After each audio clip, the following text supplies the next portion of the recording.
ایک عورت آخر طوائف کیسے بن جاتی ہے، اس بارے میں لکھنے کے لیے لاہور کے ایک دوست نے ایک طوائف سے میری ملاقات کے لیے وقت ترتیب دیا۔ جھنگ سے لاہور پہنچ کر دوست مجھے ایک گنجان آباد علاقے کی طرف لے کر چل پڑا۔ تنگ و تاریک گلیوں سے ہوتے ہوئے ایک مکان کے سامنے رک گیا اور دستک دی۔ اندر سے ایک خوبصورت حسینہ نے دروازہ کھولا اور لکھنؤ کی طوائف کی طرح آداب بجا لائی۔ دوست مجھے چھوڑ کر واپس چل دیا۔ وہ طوائف مجھے لے کر اندر چلی گئی اور صوفہ پر بیٹھنے کا اشارہ کیا۔ خود سامنے والے صوفہ پر برجمان ہو گئی۔ میں نے ترچھی نظروں سے اس کی طرف دیکھا۔ وہ بلا کی حسین تھی۔ اس نے پانی کا ایک گلاس میری طرف بڑھاتے ہوئے کہا، صاحب، آپ کے دوست بتا رہے تھے آپ ایک لکھاری ہو۔ میں نے فخرانہ قسم کی عاجزی اختیار کرتے ہوئے کہا، جی بس ٹوٹے پھوٹے الفاظ کو ایک لڑی میں برونے کی کوشش کرتا ہوں۔ اس نے میری آنکھوں میں آنکھیں ڈالتے ہوئے کہا، طوائف پر لکھنے کے لیے آپ نے جھنگ سے لاہور تک کا سفر کیوں کیا، حالانکہ آپ کو جھنگ میں بھی سینکڑوں طوائف مل سکتی تھی۔ میں نے غصے سے دیکھا۔ اس سے پہلے کہ میں کچھ بولتا، اس نے سگریٹ کا ایک لمبا کش لیا اور اپنے خوبصورت ہونٹوں سے ایک دائرے کی مانند دھواں چھوڑتے ہوئے کہا، صاحب، آپ بھی لنڈے کے لکھاری لگتے ہو، ایک کامیاب لکھاری اپنے ارد گرد ہونے والے واقعات پر گہری نظر رکھتا ہے۔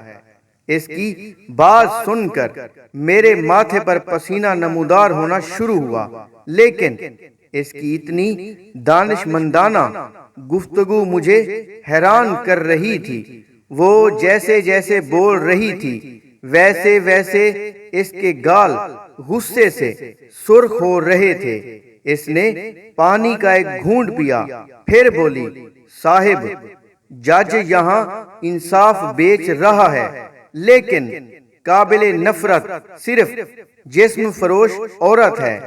سیاست دان اپنا ضمیر بیچ رہے ہیں، لیکن ان کو آپ لیڈر مانتے ہیں، جبکہ ایک مجبور طوائف کی جسم فروشی آپ کو چبھتی ہے۔ یہاں ڈاکٹر موت کا کاروبار کر رہے ہیں، لیکن آپ کی نظر میں وہ مقدس پیشہ ہے۔ یہاں وکیل و پولیس رشوت لے کر جھوٹے مقدمات بناتے ہیں اور پولیس جعلی مقابلوں میں قتل عام کروا رہی ہے۔ یہاں ملک سے وفاداری کا عہد کر کے شب خون مارے جاتے ہیں۔ یہاں قانون کو جوتے کی نوک پر رکھ کر حکومتیں بنائی اور گرائی جاتی ہیں۔ یہاں ملک کے وسائل اور کاروبار پر دن دہاڑے قبضے کیے جاتے ہیں۔ یہاں ملک کو معاشی اپاہج بنا دیا جاتا ہے۔ یہاں ریاست کے اندر ریاست بنائی جاتی ہے۔ یہاں حق مانگنے والے کو غدار بنایا جاتا ہے۔ یہاں میڈیا دن کو رات دکھاتا ہے۔ یہاں صحافی اپنا قلم ٹکے ٹکے پر بیچتا ہے۔ یہاں اساتذہ بچوں کے مستقبل سے کھیلتے ہیں۔ یہاں تعلیم صرف ایک کاروبار ہے۔ یہاں پیسے سے اوپر سے نیچے تک سب خریدا جاتا ہے۔ یہاں زندگی کے ہر شعبے میں ملاوٹ ہے، لیکن قابل نفرت صرف طوائف ہے جو اپنے پیٹ کے جہنم کی آگ بجھانے کے لیے اپنا جسم بیچتی ہے۔ اس کی باتیں سن کر میرے ماتھے کی شکونوں پر پسینہ ٹھہر کر قطرہ قطرہ یوں نیچے گر رہا تھا جیسے بارش میں کسی غریب کے کچے مکان کی چھت ٹپکنے لگی ہو۔ اس نے رومال میری طرف بڑھاتے ہوئے کہا، صاحب، جس معاشرے میں آپ رہتے ہیں وہاں ایک طوائف کا وجود کسی نعمت سے کم نہیں۔ میں اس کی یہ بات سن کر ہلکا سا مسکرایا اور دل ہی دل میں سوچا کہ ایک طوائف کیسے اپنے جسم فروشی کا دفاع کر رہی ہے۔ اس نے بات جاری رکھتے ہوئے کہا، اگر ہم طوائف ان مرد نما بھیڑیوں کی آگ ٹھنڈی نہ کرتی تو یہ بھیڑیے بنت ہوا کی معصوم کلیوں کو بھی مسل ڈالتے اور ان کا گوشت بھی نوچ کر کھا جاتے۔ میں جو دل میں کئی سوال لے کر جھنگ سے چلا تھا وہ سب گم ہو چکے تھے۔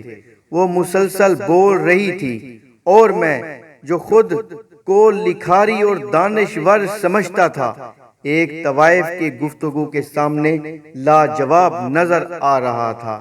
وہ اٹھ کر میرے قریب بیٹھ گئی اور کہا، صاحب آپ نے کتے کو پانی پیتے ہوئے کبھی دیکھا ہے؟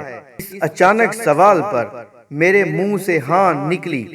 اس نے سگریٹ کا کش لے کر میری طرف بڑھاتے ہوئے کہا، صاحب اس شہر کے بڑے بڑے لوگ جو مسیحا کا لبادہ اوڑھ کر آپ جیسوں کو بے وقوف بناتے ہیں، جب ہمارے پاس آتے ہیں تو ہمارے پاؤں کے تلوے اس طرح چاٹتے ہیں جیسے کتا پانی پیتا ہے۔ یہ کہہ کر اس نے دیوار پر لگی گھڑی کی طرف دیکھا تو میں خاموشی سے اٹھا اور دروازے کی جانب چل دیا۔ اس نے پیچھے سے مجھے مخاطب کرتے ہوئے کہا، صاحب اگر لکھاری بننا ہے تو جسم فروش طوائفوں پر نہیں بلکہ ضمیر فروش طوائفوں پر لکھا کرو، پھر آپ کو جھنگ سے لاہور میں نہیں آنا پڑے گا۔ اپنی قلم میں جرت پیدا کرو۔ اس کا ایک ایک لفظ میری سوچوں میں نقش ہو چکا تھا، کیونکہ غلط تو نہیں بولا تھا اس عورت نے۔ اس نے سارے معاشرے کو آئینہ دکھایا تھا۔